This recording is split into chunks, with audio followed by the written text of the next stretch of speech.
جولة في ذكريات الماضي، رحلة عبر الزمان. بورسعيد 75. أول مرة هشوف الشارع اللي احنا عمالين نحكي عليه، والبيت اللي احنا عمالين نقول حكايته. طفلة صغيرة عندها 5 سنين.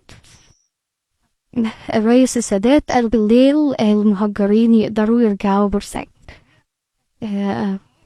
والدي طبعا مستناش للصبح، جاب عربية نقل، بدأ يحدف عليها العفش. ماما تقوله العفش هيتكسر، طب نربطه، طب مش عارفة ايه، طب نستنى للصبح.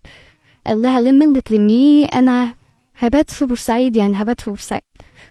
ففعلا كنا اول عربية توصل بورسعيد. كان في ضباط وكان في براميل قافلة السكة.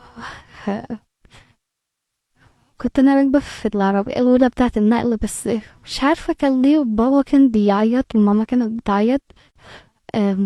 فرحانين انهم رجعوا بلدهم. ربنا يرجع فلسطين لأهلها، ويرجع أهل فلسطين لها، ويشوفوا الفرحة اللي احنا شفناها ان احنا رجعنا بلدنا تاني. آه،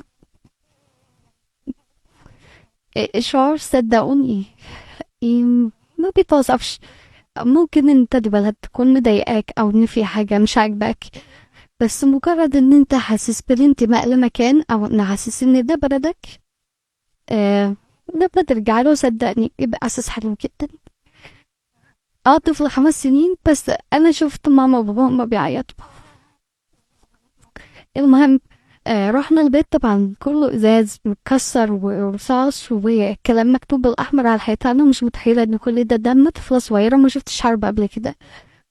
آه لما دخلنا، الراجل قال له العفش مش هينفع ينزل كده. فقال له طيب. كنس الحته بتاعه الحوش ودخل العفش، وهنبدا بقى رحله البيت.